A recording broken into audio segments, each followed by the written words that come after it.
The morning Emma Crawford realized she was dying, the Arizona sun painted the desert sky the color of fresh blood, and she understood with terrible clarity that her time had come in the most violent land God ever made. She had known for weeks that something was terribly wrong inside her body, the way the pain had spread from her chest to her back, the way food turned to ash in her mouth, the way even breathing had become a deliberate act requiring courage.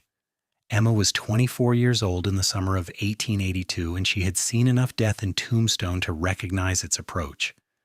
Her older brother had died in a mining accident 3 years prior. Her mother had succumbed to fever the winter after that. Her father had been shot in a saloon dispute just last spring. Death in the West was rarely gentle, rarely dignified, and almost never peaceful.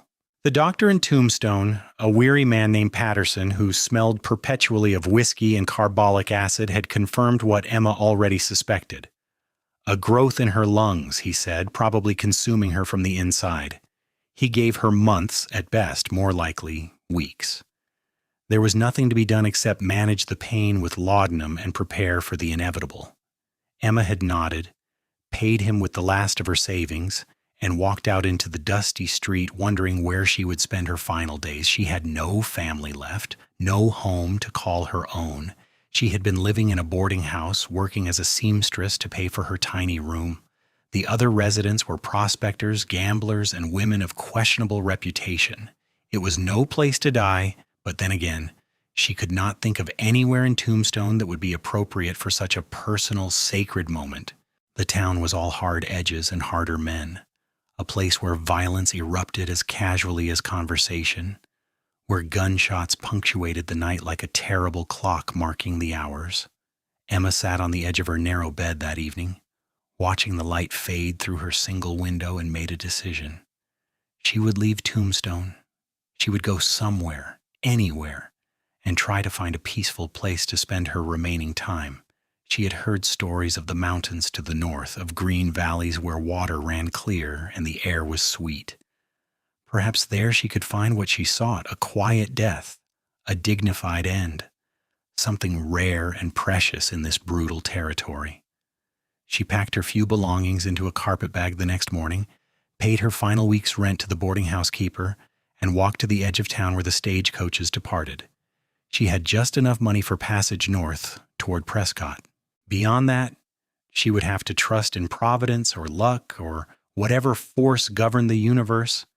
That was where she met Jack Morrison. He was standing near the stagecoach, a tall man in his late 20s with sun-darkened skin and eyes the color of winter sky. He wore the practical clothing of a working cowboy, worn denim trousers, a faded blue shirt, a leather vest, and a wide-brimmed hat that had seen better days. A revolver hung at his hip, and Emma noticed the way his hand rested near it with the casual alertness of a man accustomed to trouble. But his face, beneath several days of stubble, had a gentleness to it that surprised her. He was talking to the stage driver, gesturing north with one hand, and Emma caught fragments of their conversation. Something about a cattle drive, about meeting his crew in Prescott, about the difficulty of finding good men in these violent times. His voice was low and steady, the kind of voice that inspired confidence without demanding attention. Emma approached the stage, clutching her carpetbag, and the driver turned to her with a scowl. "Stage is full up, miss. Got 4 passengers already and this cowboy here taking the last seat." Her heart sank. She had not considered that possibility. "When is the next departure?" 3 days, maybe 4. Depends on when we get the horses rested and the cargo loaded. 3 days might as well be 3 years. Emma felt the weight of her illness pressing down on her, the urgency of her remaining time. She could not afford to wait in Tombstone, surrounded by its noise and violence, watching her life drain away in that dismal boarding house room. She needed to leave now, immediately, before her strength failed entirely. "Please," she said, hating the desperation in her voice, "I need to get north. It is extremely important." The driver shrugged, unmoved. "Sorry, miss, full is full." That was when Jack Morrison spoke. She can have my seat." Both Emma and the driver turned to stare at him. He was looking at Emma with those winter sky eyes, and something in his expression suggested he understood more than she had said. Perhaps he saw the pallor of her skin, the way she held herself as though every breath required effort, the shadows beneath her eyes that spoke of sleepless nights and approaching darkness. "You paid already," the driver protested. "I will take a horse," Jack said simply. "I can ride alongside the stage, meet my crew in Prescott just the same. The lady needs the seat more than I do." Emma wanted to protest, to insist she could not accept such charity from a stranger, but the words would not come. The truth was she needed this kindness, needed it desperately. "I can pay you back," she managed. "No need," Jack said, and smiled. It transformed his face entirely, softening the hard lines the sun and wind had carved there. "Consider it a favor to a fellow traveler." The driver grumbled, but accepted the arrangement, and within the hour Emma found herself seated inside the stagecoach, her carpetbag at her feet, watching through the dusty window as Jack Morrison mounted a sturdy roan horse and fell into pace beside the coach. He rode easily, naturally, as though he and the horse were parts of the same creature. Emma found herself watching him more than she watched the passing desert landscape. They stopped at noon at a way station, a collection of rough buildings clustered around a well. The passengers climbed out stiffly, stretching and complaining about the heat and the dust and the quality of the roads. Emma moved slowly, each motion deliberate, conserving her dwindling energy. She walked to the shade of a ramada and sat on a bench, grateful for the respite. Jack Morrison appeared a few moments later, leading his horse to the water trough. He removed his hat and wiped his brow with his sleeve, then noticed Emma sitting alone in the shade. He approached with the easy confidence of a man comfortable in his own skin. "How are you holding up, miss?" he asked. "Well enough," Emma lied. "Thank you again for giving up your seat. It was very kind." "Emma Crawford," she added, realizing they had never properly introduced themselves. "Jack Morrison," he replied, and there was that smile again. "And it was no trouble, truly. I prefer riding to being cooped up in that rattling box anyway." They talked for a few minutes, the kind of polite, surface conversation that strangers exchange. He told her about his work as a ranch foreman, about the cattle drive he was organizing, about the challenges of finding honest men in a territory full of drifters and outlaws. She told him she was traveling north to see the mountains, to find someplace peaceful and beautiful. She did not tell him why, did not mention the death sentence growing inside her chest, but he looked at her with those perceptive eyes, and she suspected he knew anyway. They traveled for 3 days, the stagecoach creaking and swaying over rough roads, Jack Morrison riding alongside like a guardian angel. Emma found herself looking for him through the window, watching the way he sat his horse, the way he scanned the horizon with constant vigilance. Once they passed a group of rough-looking men camped by the roadside, and she saw Jack's hand move to his revolver, saw the tension in his shoulders until they were well past the potential threat. Each night they stopped at way stations or small settlements, and each night Jack sought her out, bringing her water or food, asking how she felt, talking to her about inconsequential things that somehow made the journey bearable. Emma found herself looking forward to these conversations more than she should, found herself noticing details about him, the way his eyes crinkled when he smiled, the gentleness of his hands when he helped her down from the stage, the quiet strength in his presence. On the third evening, they stopped at a way station nestled in the foothills where the desert began to give way to scrub pine and juniper. The air was cooler here, and Emma could see mountains rising in the distance, their peaks still holding the last snow of the previous winter. It was beautiful in a way that made her chest ache with more than just her illness. She was sitting outside the station, watching the sunset paint the mountains gold and purple, when Jack settled onto the bench beside her. He did not speak immediately, just sat in companionable silence, watching the same view. Finally he said, "You are very sick, are you not?" Emma considered lying, but what was the point? She nodded. The doctor in Tombstone gave me a few months at most, probably less. What is it? Something in my lungs, a growth. He said there was nothing to be done. Jack was quiet for a long moment. When he spoke again, his voice was rough with emotion. Is that why you were traveling north? Looking for a place to die? Looking for a place to die peacefully, Emma corrected. I have seen too many violent deaths, too many ugly endings. My father, my brother, my mother. I just want something different for myself. Somewhere quiet and beautiful, where I can go gently. That is a rare thing in this territory, Jack said softly. I know, but I have to try. He turned to look at her then, and the intensity in his eyes made her breath catch. What if you did not have to do it alone? Emma stared at him, not understanding. What do you mean? Come with me, Jack said. I have a place, a small ranch up in the high country north of Prescott. It is green there, peaceful. There's a creek that runs clear and cold, meadows full of wildflowers in the summer, and mountains all around. You could stay there, spend your time in comfort and beauty. I would make sure you had everything you needed. You barely know me, Emma whispered. Why would you offer such a thing? Jack was silent for a moment, and when he spoke, his words were careful, considered. Because in 3 days of knowing you, I have come to care about what happens to you, because everyone deserves to die with dignity. And I can give you that, because the thought of you dying alone in some rented room or on the side of a road makes me angry at a world that would allow such a thing. Tears pricked Emma's eyes. She had not cried since her father's death, had not allowed herself that weakness, but Jack's words broke something open inside her. I cannot ask that of you. You are not asking, I'm offering. He reached out and took her hand, and his palm was warm and calloused and infinitely gentle. Please, Emma, let me do this for you. She should have said no. It was too much to accept from a near stranger, too intimate, too complicated. But the truth was, she had nowhere else to go, no other options, and the idea of spending her remaining time in a beautiful place with this kind man was more appealing than anything she could have imagined. Yes, she whispered. Thank you. They left the stagecoach route the next morning, Jack purchasing supplies in the small settlement and loading them onto a pack horse. Emma rode the roan, while Jack walked alongside, leading the pack animal.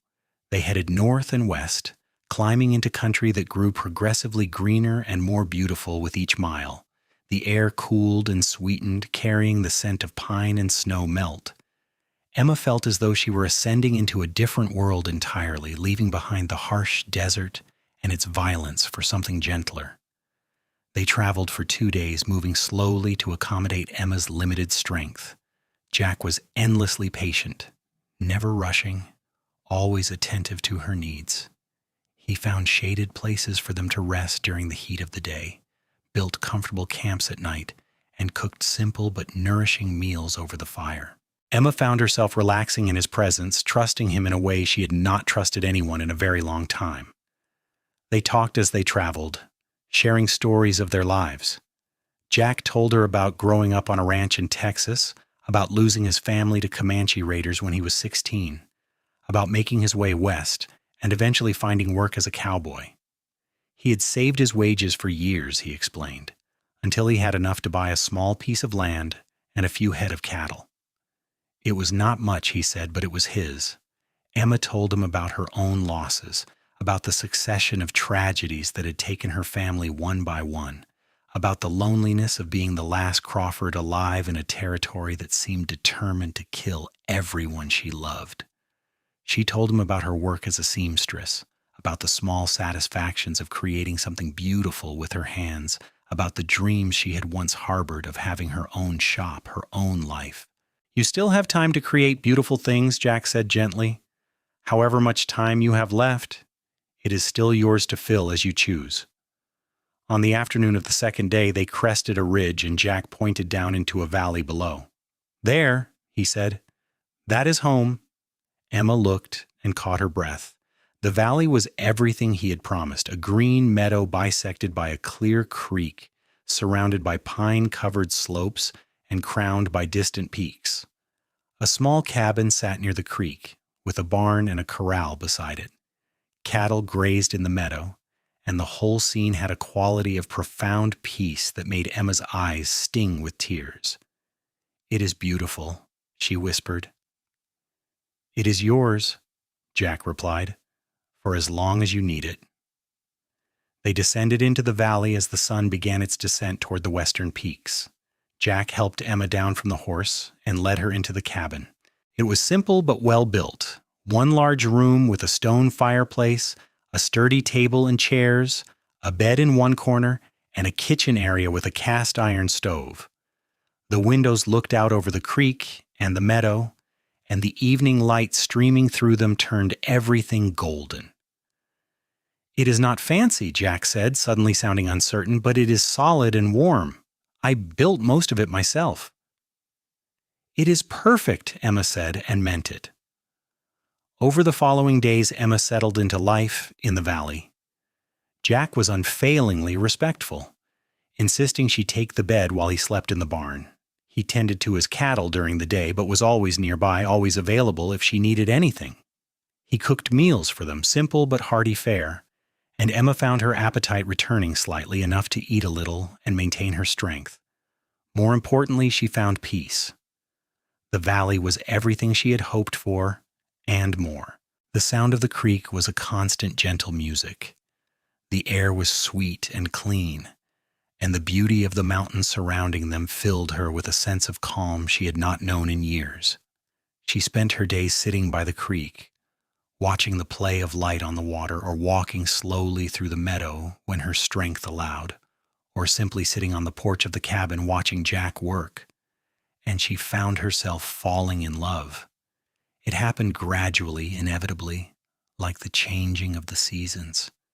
She fell in love with the way Jack moved, efficient and graceful despite his size. She fell in love with his gentleness, the way he handled the horses and cattle with firm kindness. She fell in love with his voice, deep and soothing, telling her stories in the evenings as they sat by the fire. She fell in love with his silences, the comfortable quiet that settled between them when words were unnecessary.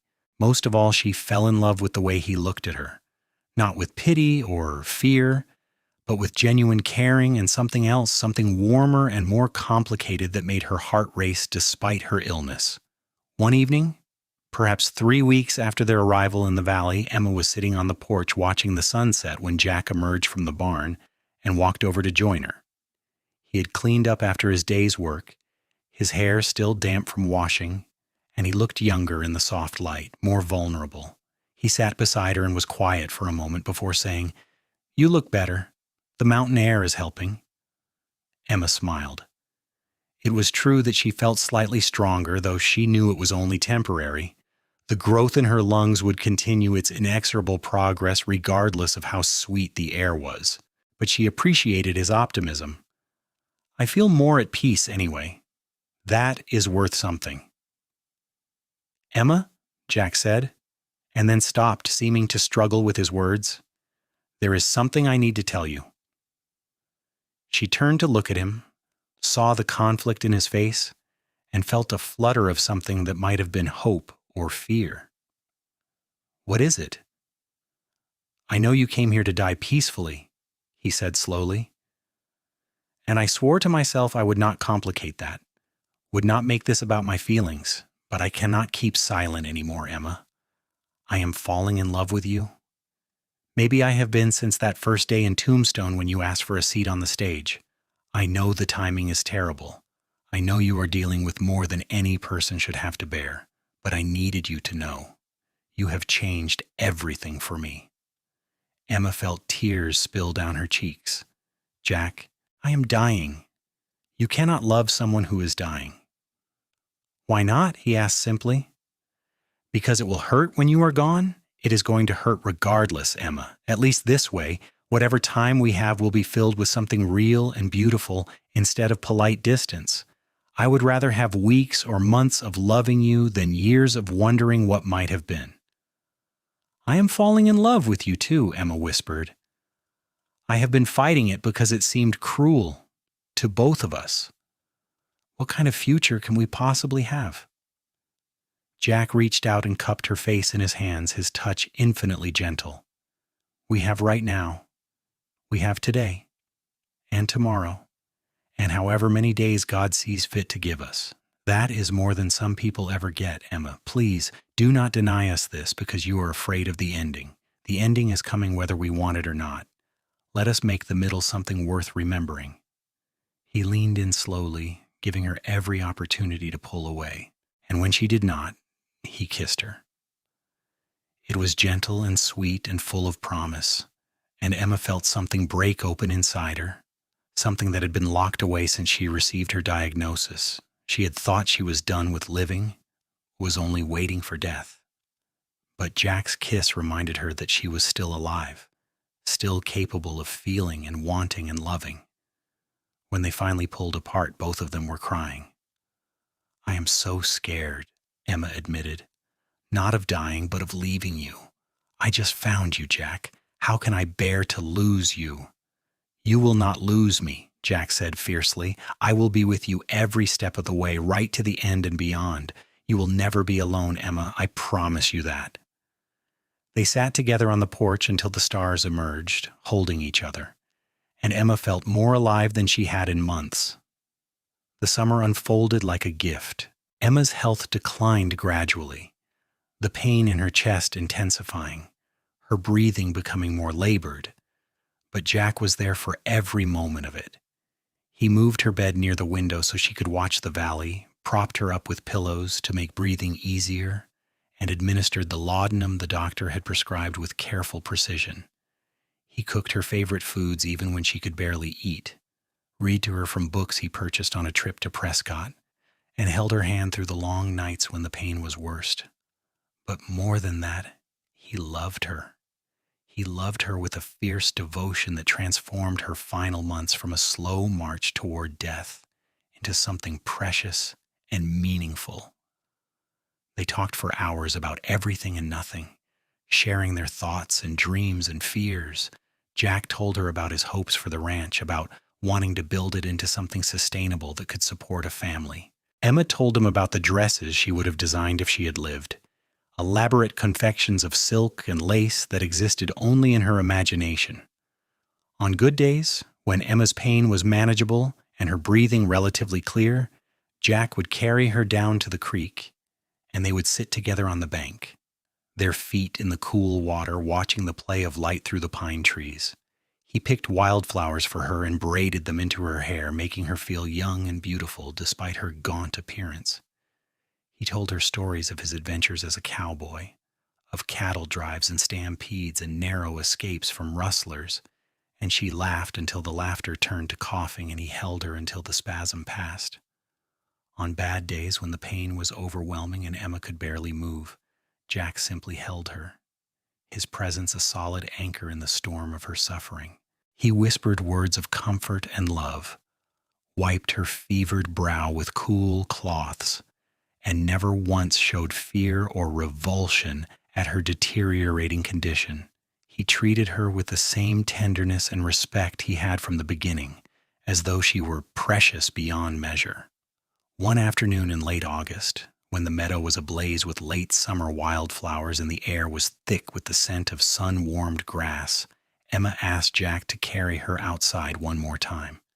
She could no longer walk even a few steps, and breathing had become a constant struggle, but she wanted to feel the sun on her face and the breeze in her hair. Jack lifted her as though she weighed nothing, which was nearly true by that point, and carried her to a spot beneath a large pine tree overlooking the creek. He settled down with her in his arms, her head resting against his chest, and they watched the afternoon light turn the valley gold. "This is what I wanted," Emma said softly, her voice barely more than a whisper. "A peaceful place, a gentle ending. You gave me that gift, Jack. You gave me everything." "You gave me more," Jack replied, his voice thick with emotion. "You gave me purpose, Emma. You showed me what it means to really love someone, to put another person's needs above your own wants. You made me better than I was." "I wish we had more time," Emma said, and tears slipped down her cheeks. I wish I could stay with you, build that life you dream about, fill this valley with children and laughter and all the things that make a home." "I know," Jack said, holding her tighter, "but we have had this, Emma. We have had these months, and they have been the best of my life. I will carry them with me always, carry you with me always. You will never truly leave me." They sat in silence for a while, and Emma felt the peace of the valley seep into her bones, felt the pain receding slightly as though her body understood what was coming. She looked up at Jack's face, memorizing every detail: the strong jaw, the sun-weathered skin, the eyes that looked at her with such profound love. "Will you do something for me?" she asked. "Anything? When I am gone, will you find someone else? Will you build that life you want? Fill this place with family and joy? Do not let my death make you bitter or alone, Jack. Promise me you will live fully, love again, be happy." Jack was quiet for a long moment, and when he spoke, his voice was rough. "I will live, Emma. I will honor your memory by living well. But there will never be another love like this, like you. You are singular, irreplaceable." "That is fair," Emma said and smiled. "I just need to know you will be all right." "I will be all right," Jack promised. "Eventually. But I will miss you every day for the rest of my life." The sun sank lower, painting the mountains in shades of purple and rose. Emma felt her breathing slow, felt the boundaries of her body becoming less distinct, as though she were dissolving into the air and the light. She was not afraid. Jack's arms were around her, solid and warm, and the valley spread before them in all its peaceful beauty. "Jack," she whispered, "I am here, love. Thank you for everything, for the stage seat, for bringing me here, for loving me. Thank you for making sure I got this gift, a peaceful death in a beautiful place surrounded by love. It is more than I ever hoped for." "You deserved it," Jack said, his tears falling into her hair. "You deserved everything good this world has to offer, and I am so angry you were given so little time, but I am grateful I got to share what time there was. I love you, Emma Crawford. I will love you until I draw my last breath." "I love you too," Emma said. "So very much." She closed her eyes, focusing on the warmth of Jack's arms, the sound of the creek, the sweet mountain air. The pain was distant now, barely noticeable, and she felt wrapped in a profound sense of rightness. This was how it was meant to be, not violent, not ugly, not alone, but gentle and beautiful and surrounded by love. As the sun touched the western peaks and the valley filled with golden light, Emma Crawford took her last breath.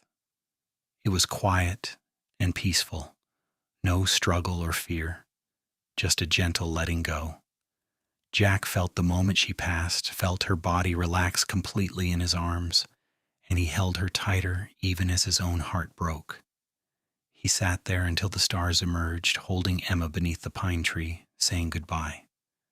And in the quiet darkness of that mountain valley, far from the violence and chaos of the world they had known, Jack Morrison wept for the woman he had loved and lost, and thanked God that he had been able to give her the one thing she had asked for, a peaceful death in a beautiful place.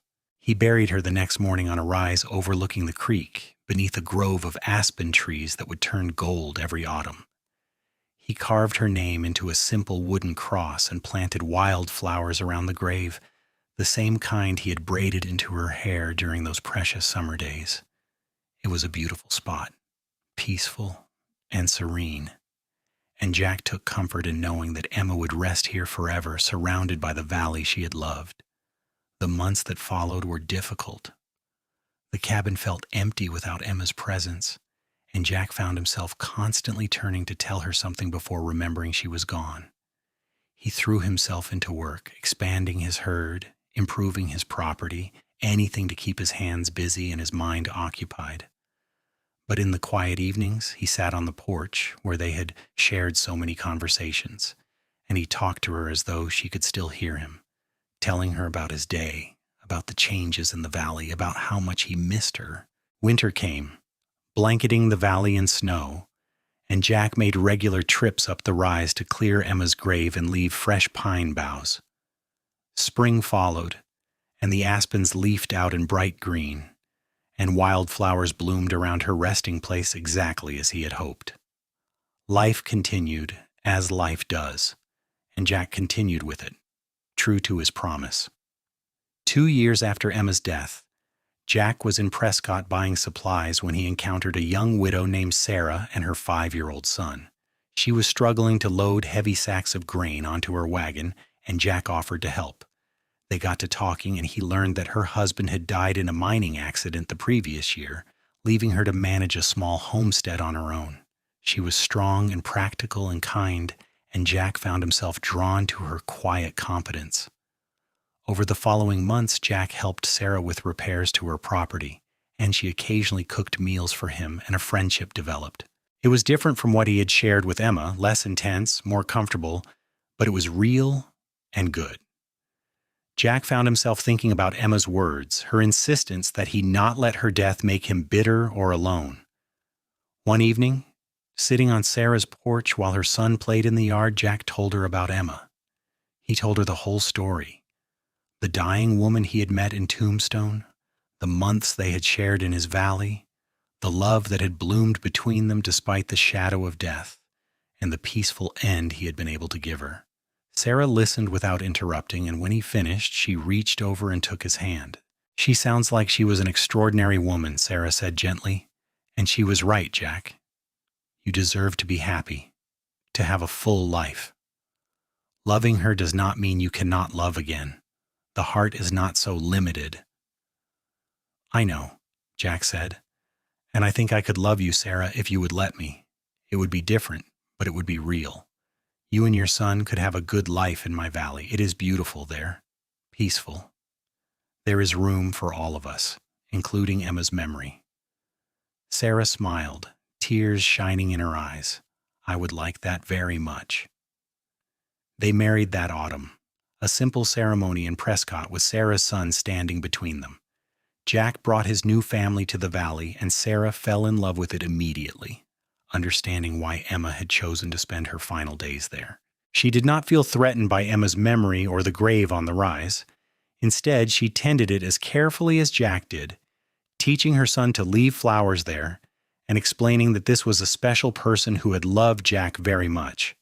Over the years, the ranch prospered. Jack and Sarah had 2 more children, a girl and then another boy, and the cabin was expanded to accommodate the growing family. The valley filled with the sounds of children's laughter and the daily rhythms of ranch life. Jack taught his sons to ride and work cattle, and Sarah taught her daughter to sew, carrying on a tradition that somehow felt like honoring Emma's memory. Jack never forgot Emma. On the anniversary of her death each year, he climbed the rise to her grave and sat for a while, talking to her, thanking her for the lessons she had taught him about love and sacrifice and cherishing every moment. He told her about his family, about his children, about the life he had built in the valley she had loved. And he believed in his heart that she was glad for him, that she had meant every word when she asked him to live fully and love again. The children grew up knowing Emma's story. Jack told them about the brave woman who had come west looking for a peaceful death in a violent land, and how he had been privileged to give her that gift. He told them about the love they had shared, brief but profound, and how it had changed him forever. His daughter sometimes sat at Emma's grave and imagined the dresses Emma would have designed, and his oldest son carved a new cross when the original one began to weather, ensuring that Emma's name would remain visible for years to come. As Jack grew older, his hair turning gray and his hands becoming gnarled with age, he often sat on the porch in the evenings and looked out over the valley. Sarah would join him, and they would sit in comfortable silence, watching the sun set behind the western peaks. Sometimes Jack would tell her stories about Emma, and Sarah never minded, understanding that his first love had shaped him into the man she had married. "Do you ever regret it?" Sarah asked one evening. "Taking on the burden of caring for a dying woman you barely knew? The pain of losing her?" Jack considered the question seriously before answering. Not for a single moment.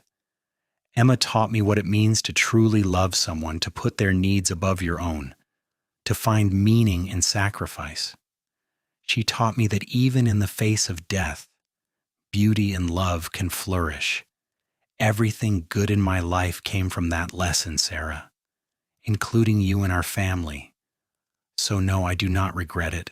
I am grateful for every moment I had with her and grateful for every moment I have had since. When Jack Morrison finally died in 1924 at the age of 71, surrounded by his children and grandchildren, his last request was to be buried beside Emma on the rise overlooking the creek. Sarah, who had been his companion for more than 40 years, understood and approved. She knew that Jack had loved her deeply and truly, but she also knew that Emma had been his first great love, the one who had opened his heart and taught him how to love it all. They buried him as he requested and carved his name into the stone beside Emma's. The inscription read, Jack Morrison, 1853 to 1924. He gave a dying woman the gift of a peaceful death, and she gave him the gift of understanding how to truly live. Sarah lived another 10 years, tending both graves faithfully, and when she died, her children buried her on the other side of Jack, so that he rested between the two women who had loved him and whom he had loved. The three graves stood together on the rise, overlooking the beautiful valley, a testament to love in all its forms, passionate and gentle, brief and enduring, first and lasting. The ranch remained in the family for generations, and Emma's story was passed down like a precious heirloom. The valley continued to be a place of peace and beauty, exactly as it had been when Emma first saw it from the ridge all those years ago. And on quiet evenings, when the light turned golden and the breeze whispered through the aspens, you could almost believe that three spirits sat together on that rise, looking down at the life and love that had flourished in the place where a cowboy had once made sure a dying woman received the rarest gift in the violent West, a peaceful death, surrounded by beauty and love, exactly as she had dreamed.